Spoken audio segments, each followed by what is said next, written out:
Alright, who's ready to talk about the shittiest shit that sucked a dick in 2016? Boom!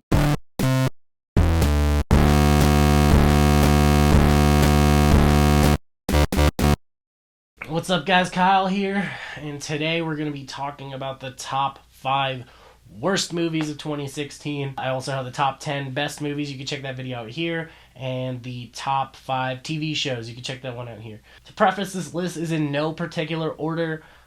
These are just the movies that I saw this year that fucking sucked the most. Number 5. We've got Green Room. Fuck, man. I still get heated when talking about this movie, and I probably always will, because it was something that I was looking forward to for a really long time. I've got a review right here. You can listen to me bitch about it for another fucking 10, 15 minutes, whatever. The issue is, with Green Room, it had a really, really cool premise, and it seemed like it was going to be a throwback type of film, whereas it just turned out to be dog shit. That's the bottom line. Squandered cast, not particularly a pretty movie, and just a lot of stupid shit that was done mainly for plot reasons. It just fucking bugged me. The movie bugged me and it got on my nerves, and it was a slog to watch the entire thing. And when you have Patrick Stewart, who's one of the best actors, you've got fucking Captain Picard here, okay? And you just fucking squander him. You just make him the most useless fucking villain of all time. And that's not fucking cool with me. And this was like Anton Yelchin's last movie, and I feel like he didn't deserve it. I don't think he deserved to have such a piece of shit committed to film that be his last movie. I thought he deserved better than that. Number 4. We have Suicide Squad. I also have a review for that. Again, you can watch that right here. And you could see my horrible impersonation of Jared Leto's horrible version of the Joker. Suicide Squad was a fucking mess from top to bottom. You know what Suicide Squad is. Pretty sure everybody knows what Suicide Squad is. It was a movie that got made. It was a movie that got made. Put that on the back of a box. This movie didn't deserve to be made. It was too early in the fucking DC cinematic universe. Super convoluted plot. Horrible fucking casting choices.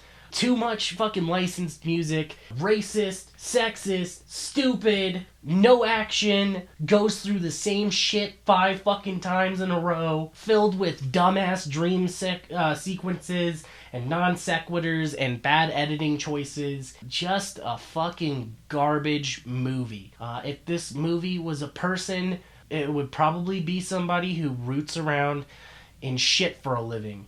And I don't mean like somebody that does that as a job. I mean somebody who enjoys jumping into puddles of feces for fun and probably like slaps used condoms on their faces.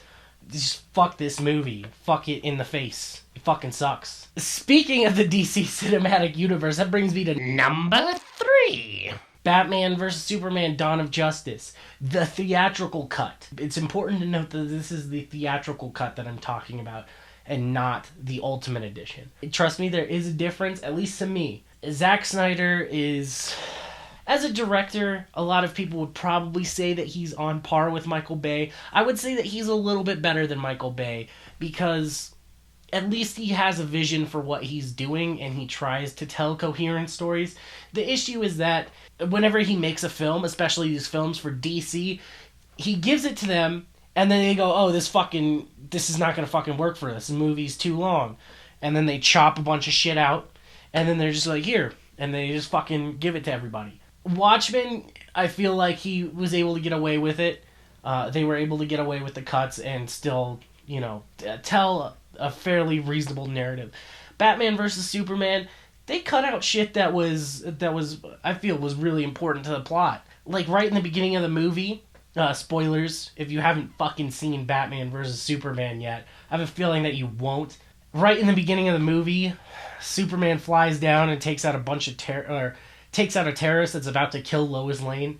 These guys shoot all the terrorists, and then they make it look like Superman killed them. In the theatrical cut, you're like, what the fuck? That doesn't make any sense. They just shot those guys. In the Ultimate Edition, they show that they burned the bodies so that it looked like Superman flew down and used his laser vision. 2 seconds. It was like 2 seconds of fucking footage that clarified that.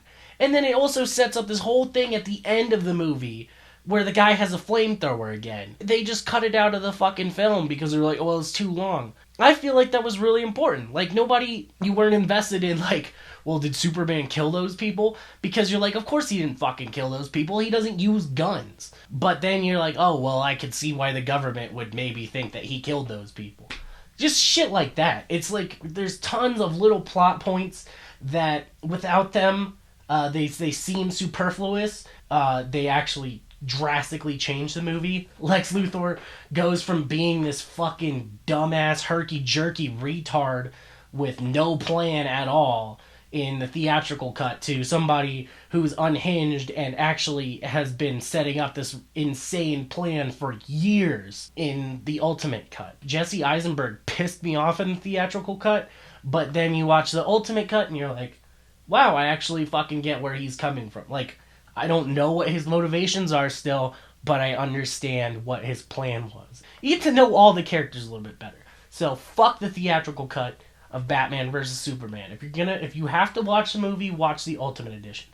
Still not good, but better. Number 2 was 999. I didn't expect anything when I watched this movie. 999 is... I can't even fucking describe what the movie is to you right now. I do a cop just like that. It's like a cop thriller, but also a gangster movie. But even now, like, looking back on it, it was just a fucking mess. It's like 3 hours long, and it tells like 10 different fucking stories all at once. And they all interweave, but in super minimal ways. And all the performances are just bad. Just like that. It reminds me of a David Ayer movie. But it wasn't directed by David Ayer, which is fucking weird. All the shit that made something like Suicide Squad bad or Sabotage bad, that is all in 999, but amped up to a whole other level. It was so fucking horrible that I couldn't finish the movie. I want to say I got an hour and 45 minutes into the movie, and I just had to shut it off because it was just like, it got to the point where it was just sensory overload. If somebody sat there just yelling into your ear for like, an hour and 45 minutes. Just like that. And then you're like, you know what, I'm tired of somebody yelling at me. I'm just gonna fucking stop listening. That's what this movie was. It's just shit smashed together. No coherence, no sufficient reason why we should care about the characters. Just ugly and stupid and boring. It was just a bad movie. Just a bad movie. Number 1 is Independence Day Resurgence. This is another movie that I had to shut off. I watched it around Thanksgiving. I rented it and I was like, oh cool, Independence Day. I just watched the old one, so it'll be fun to see a new one. Independence Day doesn't fucking work without Will Smith. Yeah, you got Jeff Goldblum in there. He was, one of the 2 leads. But Independence Day does not work without Will Smith. Liam Hemsworth is a fucking horrible actor. He's on the same level as somebody like Scott Eastwood. I don't know why we keep putting him in movies other than nepotism. He fucking is boring. The same could be said about somebody like Jai Courtney. He's just fucking there. He's just there. They're like, well, we can't cast anybody else. Let's just cast this fucking boring, nondescript white guy with no talent. That was one aspect that sucked. The destruction. Roland Emmerich does not know how to make movies anymore. This is the same guy that gave us the original Independence Day and Stargate, and somehow he just lost all of his movie-making ability somewhere along the way. I feel like it was right at the Day After Tomorrow. That movie was still watchable to some extent, and then right after that he made fucking 2012 and the shit just went and hit the fan. He does not know how to handle destruction. He does not know how to handle character development. He does not know how to fucking piece together any type of story that anybody will care about. He just does shit because he wants to. Again, I'm going to come back to Michael Bay. I will talk shit about Michael Bay, but at least like when Michael Bay does an action scene, there's some interesting elements of it. And like, I fucking hate the Transformers movies, but like seeing two robots fight is kind of cool. Whereas in Independence Day Resurgence, you see a bunch of fucking alien ships come in and destroy everything. They level entire cities in like 2 fucking minutes. And it's just pointless destruction. And it's not, like, interesting. You're not like, oh, shit. You're like, oh, look, the entire city got fucking destroyed. And look at that CGI guy just kind of floating off into space.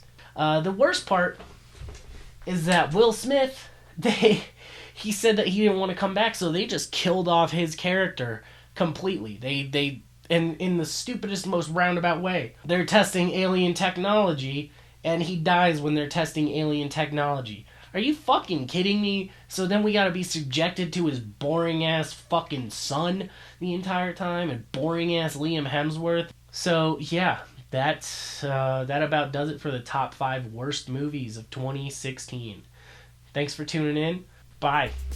So those were my top 5 worst of 2016. What did you think? Do you agree? Do you completely disagree?